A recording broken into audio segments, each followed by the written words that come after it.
about making content as a spiritual coach and an energy healer, and if we are having trepidations about that. So I just got off a Akashic record reading with a client. Oh, it's 11:11 on my phone. Make a wish. And she was expressing that she wasn't having the desire to make content, even though we know that that needs to be done in order to attract clients. Is it the only way? No, there's other ways that you can immerse yourself into your community or collectives, metaphysical shops, things of that nature. But she wanted to be remote so that she could travel at the same time of helping other people with sessions. And I said, okay, well, content creation is something that we will be needing to do in order to attract people to us.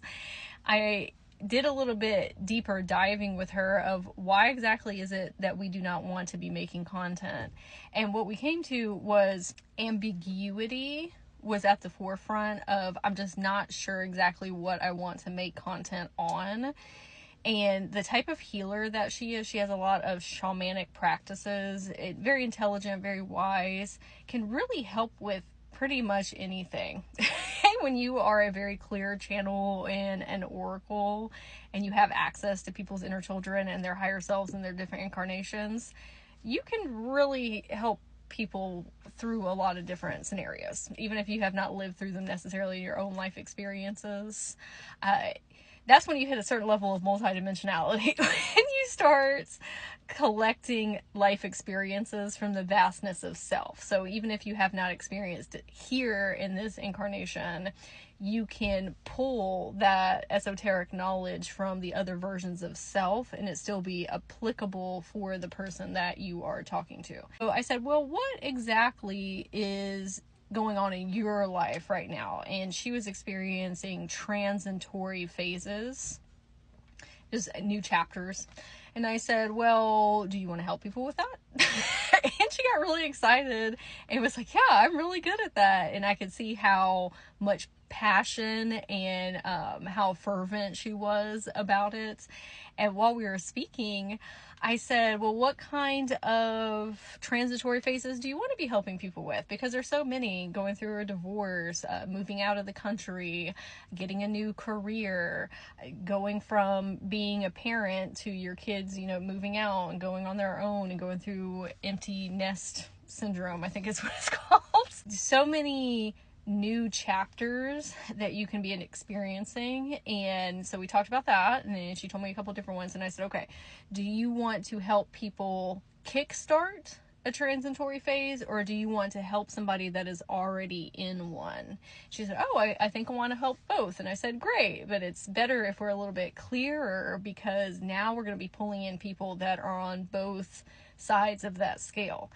And I said, do you want to be helping adults on their psyche level of what's going on in their 3D paradigm right now? Or do you want to be also helping their inner children within? Because people experience a lot of fears during transitory phases because of safety and security and abandonment wounds, or their cup never being filled by their parent and making them feel very insecure or less than, or that they're not going to be able to fulfill their dreams.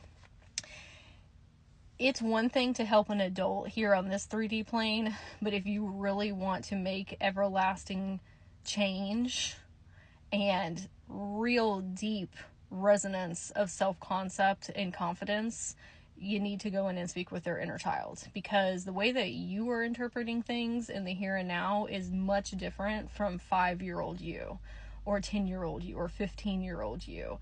They saw the world in a completely different capacity. They also didn't have the tools and the resources that you do now. So you need to speak to them on their level in order to help them process through their emotions and their trauma, okay?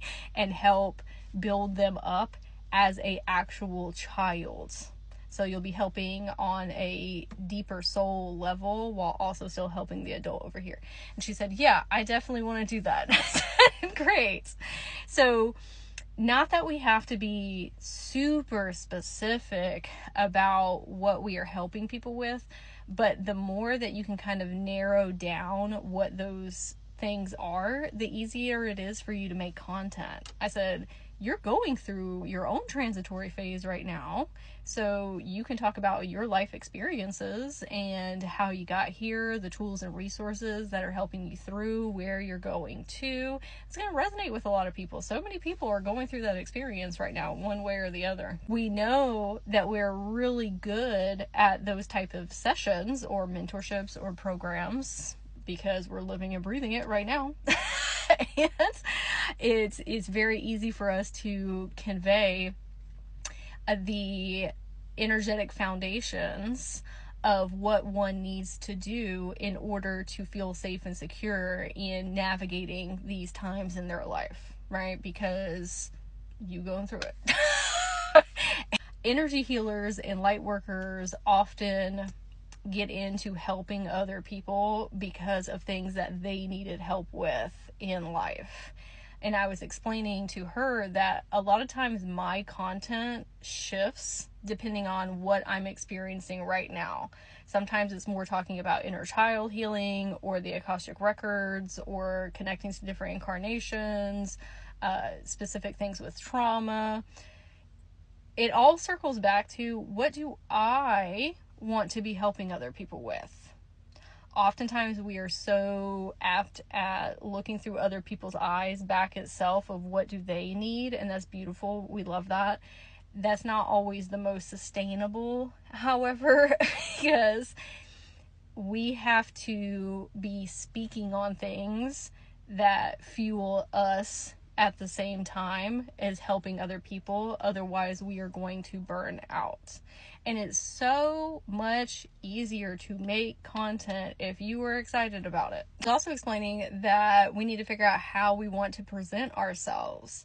Oftentimes, we think that we have to be uber professional or have scripted content or have very specific outlines. Maybe that's not for you. Maybe that's not the way that you vibe. I'm the type of person that I have an insight or download and I put my phone on my steering wheel and I talk. It's whatever is coming through and I'm just channeling a message. I'm not necessarily preparing beforehand. I'm picking a topic that I think is fun and magical and will support other people but also support myself. And then we go. It's not me setting up a tripod and doing all these different things, but there's nothing wrong with that if that's the way that you function. But maybe that's not you if you're listening. If you're listening to my content, that's probably not you. You're probably more like haberdash about the things that you do and the way that you do them. Also, to be in a creative expression that is coming through you. If I make content to help people, like, yes, I would love to attract clients through that or build my communities, but oftentimes I just want to share things because I want to share them. They are bubbling up within me and I'm like, I need to tell somebody about this. Whether it is somebody else or it's myself. I watch back all of my videos and it really helps me understand my own processes and how to apply these things to my life, but then also the lives of others. Explaining too that sometimes we're audacious about making content because it feels very promote-y. And I was telling her that there are some videos that I make where I find something within somebody's spiritual gift activation or their Akashic records, and I come on to share it to activate others. Like, yes, if I get clients from that, love that, and that is one of my intentions. But also, I want to help people upgrade in their life. And it's expanding my own Akasha field by talking about those things, but also expanding the greater Akasha field as well, of putting new knowledge and esoteric wisdom out there that has been gleaned from the perspectives of others. And that's what we're doing here anyway, is Source expanding itself through different perceptions of self. So it's really about finding the multitudes of ways that content creation lights you up while helping other people along the way. But the main forefront is you doing it for self.